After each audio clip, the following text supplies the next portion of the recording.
Hello and welcome to Tarot with Tanya. This is 7 cards for 7 days, and we're looking at the week that begins Monday, May 13th and goes to Sunday, May 19th. And we begin our week with the moon in Leo, and we end it with the moon in Libra. So thank you so much for being here. Welcome if you're new, and welcome back if you've been here before. With all readings like this, take what resonates for you and leave the rest behind. It's a general reading for the collective. I'll talk some about the astrology for the week, and then look at the cards, and then we'll end with an oracle card.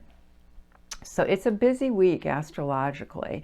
I mentioned we start with the moon in Leo, so that's a nice fiery moon, and then we end with a sort of calmer moon in Libra that's more concerned about aesthetics and ideas and diplomacy, so forth, relationships. But on Monday, we have the Sun conjunct Uranus and Venus sextile Saturn. So anytime you have Uranus in the picture, this is where Sun and Uranus are both in Taurus right now. But that Uranus always brings in the unexpected. So we may have a vision for what that day could be, and then somehow it gets to be a little bit more erratic, a little bit more hectic, depending on who comes into our world, to whom we meet up with, whatever.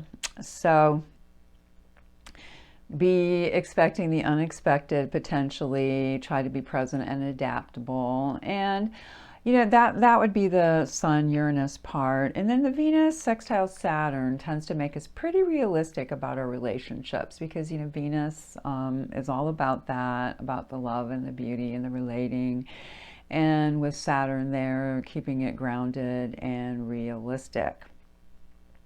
Then on Monday, we have Mercury moving into Taurus. So it's no longer retrograde, which you've probably noticed. And it's going to be there a couple of weeks. And it makes us want to communicate in ways that are peaceful, beautiful, concrete, qualities we associate with Taurus. We can be very practical about things like that. And maybe a little bit stubborn about some things too, because Taurus has that quality as well. When we get to Friday, then we have our Mercury squaring Pluto. So Pluto is retrograde now, giving us a kind of a do-over with those very, very early degrees of Aquarius, and eventually moving back slightly into Capricorn. So that could be a little bit of a frustrating kind of energy, the Mercury wanting to go forward, but in a difficult aspect to Pluto, it could feel like we're misunderstood, not exactly being heard the way we want to. So probably a good day not to force things, just kind of hold back for a bit till that passes. And on Saturday, the 18th of May, we have Venus conjunct Uranus. And also the Sun conjunct Jupiter. So the Venus, obviously, would be in Taurus, of course, where where Uranus is moving pretty slowly through. Venus much more quickly. So got a lot of energy going on in Taurus this week. The Venus conjunct Uranus, it's like little jolts again are potentially there for relationship issues, aesthetic issues, things of harmony. It could just be like, oh, I see it a certain way, and then boom, something shifts that a little bit.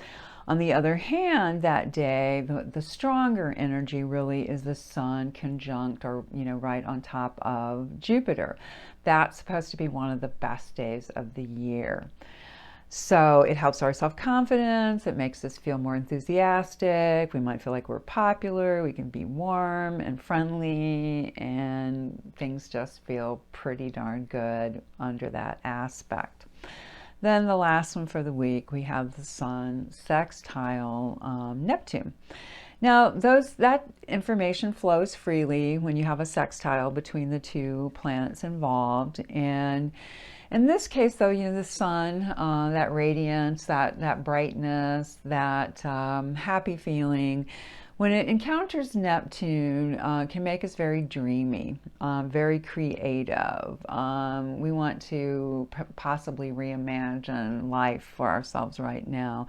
It's not great for being practical, things like that. So reading a novel, watching a good movie, pleasant things like that are more on the creative side, even if we're indulging in the creativity and not exactly creating something, that could be a wonderful way to use that energy. So it's a busy week, and of course we're just coming off of the Mother's Day here in the States as well. So then the cards. The cards are, there are definitely echoes going on. I'm not going to lie, it looks a little bit on the challenging side, ends better than it begins. And I'm using Guardian of the Night deck. So our first card for Monday is the Five of Wands. And often in this card, you'll see five figures, humans generally, sort of competing. It's not that it is like a fight to the death, any kind of energy like that. This is much more, well, I have an idea. No, I have a better idea. No, I have an idea, and so forth. So that just keeps going back and forth to see who is going to come out on top with that. So everybody's vying for a position, vying for attention. Fives are connected to the Hierophant, so there's a bit of that like human lesson in it. And the wands are all fiery and instinctual about our, potentially our ideas or what we think is right. When we get to, to me that also fits with that Moon and Leo kicking off our week. And then on Tuesday, we move into the other masculine element, which is the swords, representing air, ideas, thoughts, the exchange of information. Now the sevens connect to the Chariot in the majors, and often that is, to me, clearing things up, setting things straight, sorting them out, and we do have a couple of sevens this week. So here it's one that can be the mental sorting because, it's swords, it's air. And another way to read the card is, what do I really want? Am I aiming clearly for that, or am I making excuses about it? So there could be a little bit of that kind of mental confusion around that, more like maybe not trusting your choices, but really hone in on the one that you want and go with that. Then on Wednesday, we have the only major card of the week, and that is death. Death is a 13 in the deck, so 1 and 3 make 4 when we reduce it in numerology.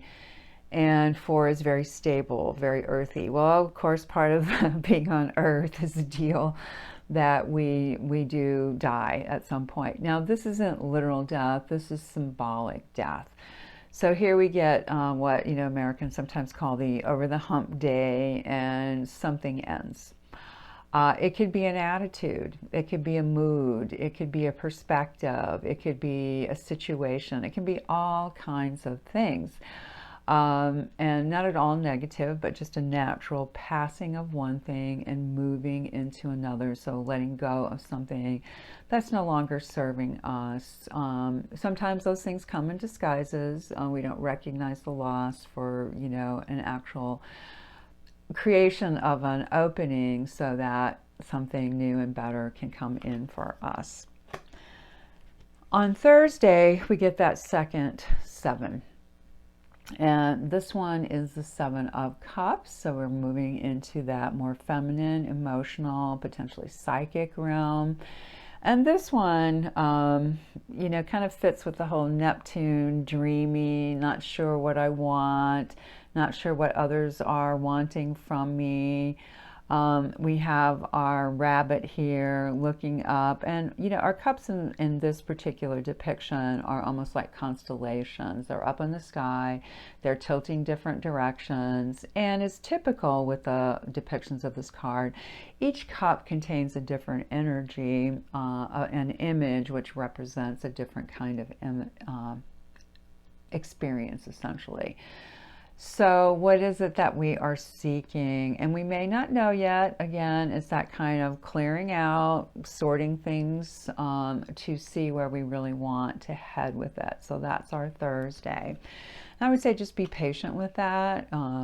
Much more shows up on the next day, Friday, when we get another feminine element, pentacles, earth energy, so solid, stable, grounded. And when you have the threes, they're all connected to the Empress, the abundance of creativity here, and applying that creativity in a very practical kind of way. It can also be working with a small group of people, being on a project together, getting something done. Even if it's a me, myself, I kind of project, there could be 3 different perspectives, 3 ways you go about it, things like that. But it's a really good day on Friday to think about that group energy and using that to again get something done that's solid. When we get to Saturday, we have swords again, so that made 2 for the week. We had 2 wands, 2 swords, 1 cup, and 1 pentacle. So there's a little more emphasis this week on the masculine energies, and here we are with that again on the weekend. We have it both Saturday and Sunday. So Saturday brings in that new clarity with the kind of murkiness of the 7 of Swords, and particularly of the 7 of Cups. Maybe again some confusion and then some murkiness. This brings in a chance for real clarity. This is information. It's coming down through the crown chakra and then coming back out as a new expression, a new way of thinking, a new way of seeing things. And aces are always gifts. So again, it could be a gift of a new perception. And then finally, for our Sunday next week, we end with the 6 of Wands. Often this is seen as a victory card. You'll have sometimes a parade on this one. In a way, here you sort of have that. You have a bit of a tower that our creature is sitting on, a meerkat, I believe, but don't quote me on that. And then the other ones, kind of in attendance at the bottom. So it's usually this sense of, all right, I have accomplished something, or some accomplishment has been made, and this feels like a victory for everyone involved. 6s connect to the lovers, to communication, to agreements, things like that. Good feelings frequently, and again here, a victory of some kind. All right, so in general, it's kind of it's a week with just that one needing to let go on Wednesday, and otherwise a lot of small things to navigate through. So I think one of the best ways to approach it would be being open-minded, being open-hearted, just saying, all right, what does the day bring? And right, maybe it's a 5 of Wands day, a 7 of Swords, 7 of Cups, whatever it might be, and seeing how that energy might apply in a way that helps you to get through with ease and inspiration, potentially. And we will finish with one of the Tree Keepers Oracle cards. And what came up for us today was the Keeper of Abundance, and that's the number 2 card.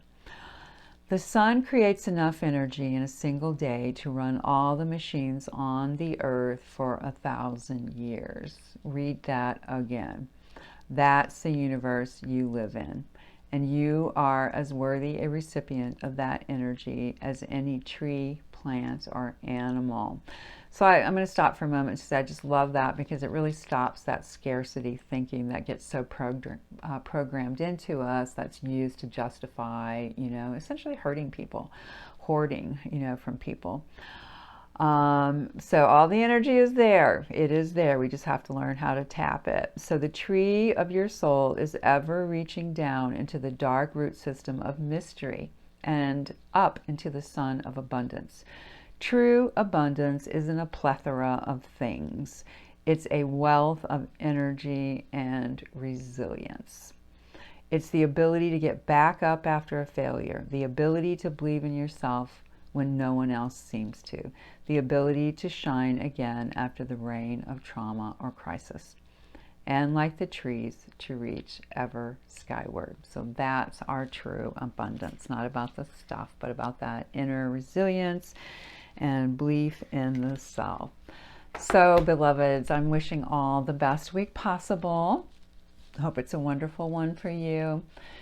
And if you are so inclined, please consider liking, sharing, subscribing. That would really help the channel. And if you're in need or want of a personal reading, there'll be information at the end of the video and below in the description box.